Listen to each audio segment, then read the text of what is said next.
If your Microsoft Surface Laptop 6 powers on but shows no display, we will help you restore it. This guide covers Windows recovery, startup repair, system file restoration, and effective troubleshooting steps. A lot of errors pertain to this problem, and we're going to go ahead and jump into what should hopefully be a pretty straightforward process, guys. And we're going to go ahead and jump right into it. First thing I'd recommend doing would be to actually go ahead and boot to the troubleshooting utility on Windows 11. So if you do a hard power off 3 times in a row, Windows should automatically attempt to launch the startup repair utility. And if it doesn't find anything, it will give you the option to select advanced settings, in which case it will take you to a screen that looks like this. Now, if it does not take you to a screen that looks like this, or you're unable to get to that, you can also download the Windows 10 Media Creation Utility, or Windows 11. They probably will make a creation utility for Windows 11 at some point. And it doesn't really matter, you can actually run the Windows 10 utility on Windows 11 as far as I'm aware. And you should be able to run the troubleshooting utilities built in within it. So you just would go ahead and download it to an ISO file and then burn it to a DVD or USB. It'd have to be about 4 gigabytes or more. It couldn't be a small USB flash drive, and it couldn't be a CD. It'd have to be a DVD. And then you boot your computer from it. So depending on the computer manufacturer, you'd have to tap a different key on your keyboard in order to launch that menu, in order to select what boot drive you want to go off of. So it could be anything between the escape key, F2, F8, F12, for example, and those are the function keys on the top of your keyboard. So you may have to just do a little bit of trial and error. Shouldn't take you more than a couple minutes. Googling it would probably be best before you even begin. But anyway, we're ready to go ahead and jump right into it. So we're on the choose an option page. So these will look very similar whether you're booting from it directly within Windows itself, or if you're plugged in a USB flash drive with the media creation utility installed and you selected the recovery option. So when you are setting up your Windows 11 installation or Windows 10, depending on the drive you're using, there should be an option to repair your computer in the bottom left corner of the dialog window, one of the first screens that comes up. You go ahead and select that, and then it would take you to a troubleshooting screen like you see here. And you want to go ahead and select troubleshoot, reset your PC, or see advanced options. And then there are going to be a whole bunch of options in here that we're going to explore in today's video. The first one, we're going to actually go underneath advanced options and then select startup repair, fix problems that keep Windows from loading. So go ahead and select that first.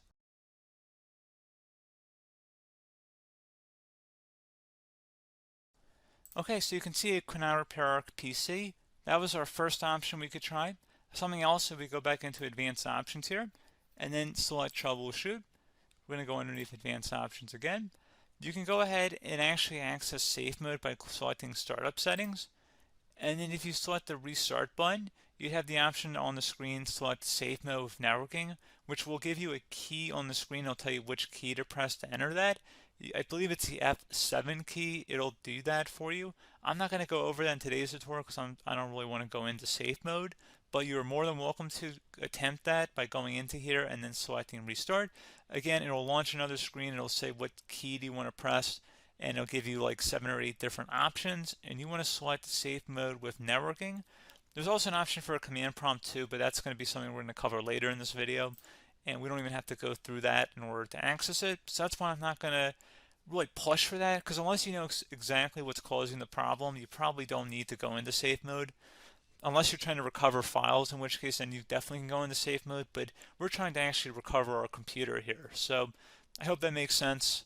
Something else we can also try here as well would be to uninstall updates, remove recently installed quality or feature updates from Windows. So if you go ahead and select that, you can uninstall the latest quality updates, which generally is the more day-to-day updates. Feature updates are the less regularly released ones, like the big ones. I would equate it to service packs in like Windows 7 and Windows Vista and Windows XP. So larger updates that occur once or twice a year at most. And the quality updates are more just a regular update. So probably obviously depend, it'll take longer if you're going to try and uninstall the latest feature update versus quality update. And maybe you don't need to go back that far. So just giving you guys a couple of pointers with that. Something else you can also look at here, and we're going to jump into the command prompt in a little bit, but you can select System Restore, which will use a restore point recorded on your PC to restore Windows. And this is something I would highly recommend here, guys. So select Next. Assuming you have a restore point saved on your computer, you go ahead and select the most recently created one, and you'll select next, and then you'll select the drive. You shouldn't actually have to select the drive. You can scan for affected programs, but we're going to keep it all default here, and then we're going to select finish. So once started, system restore cannot be interrupted. Do you want to continue? I think we're going to select yes. I don't think we have anything better to do on our computer right now, so just give it a moment here to initialize. It will take a couple minutes to run, obviously depending on how large your hard drive is and how much is saved on the system restore point. So just give it a couple minutes here.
System has been restored successfully.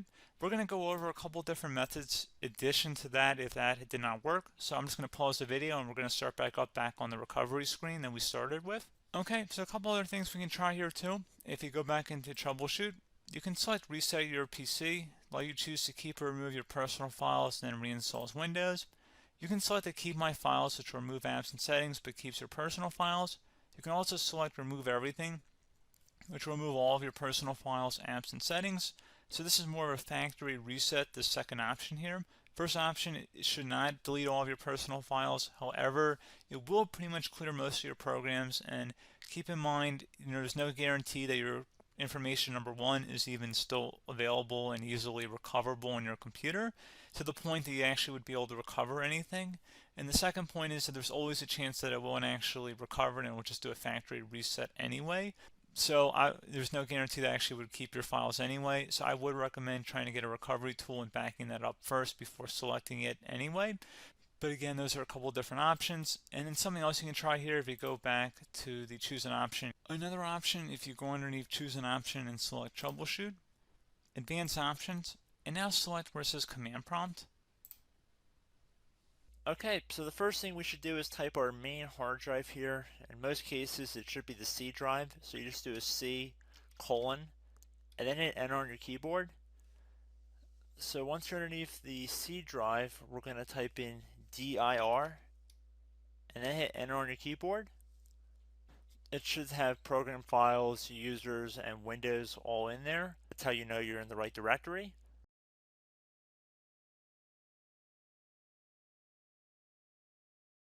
In some cases, it might be the D drive as well, so just keep that in mind.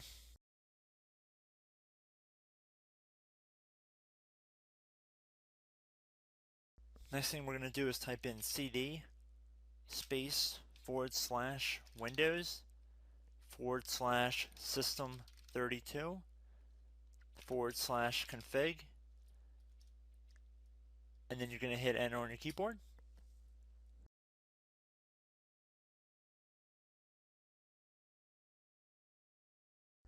So now you're going to type md space backup. If you've seen other tutorials, it might also say to put down md backup. That's because the backup name is pretty common when you want to back something up. So you can name this whatever you want, doesn't have to be backup. So if you've already made a backup folder in the past, you could do backup 1, for example. So once you're done setting the name you want the backup to be called, hit enter on your keyboard again.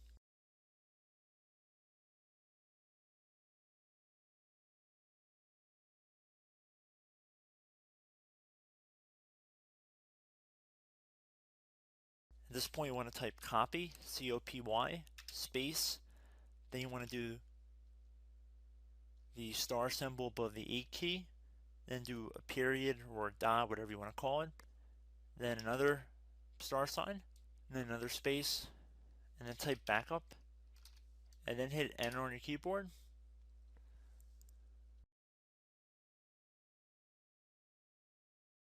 Now you want to type cd reg back, R-E-G-B-A-C-K, and then hit enter on your keyboard. So now that we are under the reg back, so now you want to type dir again, and then hit enter.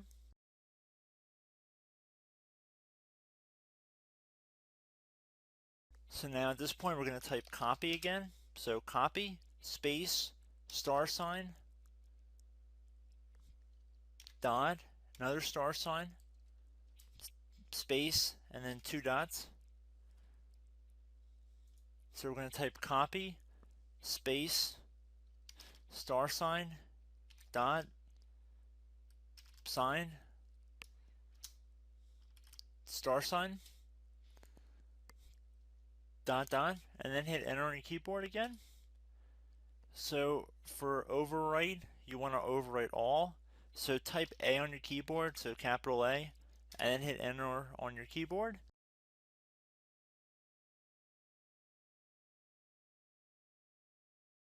So at this point you should be good to go. You can close out of the command prompt window, and if you accidentally continue to Windows 10 you should be all set. So I hope one of these 3 or 4 different methods we went through in this tutorial helped you guys out. Again, I'm not sure if you guys heard me earlier, but try to go back into your safe mode if possible and uninstall any programs you know might be conflicting with the Windows startup if you can get into safe mode. So just keep that in mind. Something very simple like that could be blocking up everything. So again, I hope this tutorial helped you guys out, and I will catch you in the next tutorial. Goodbye.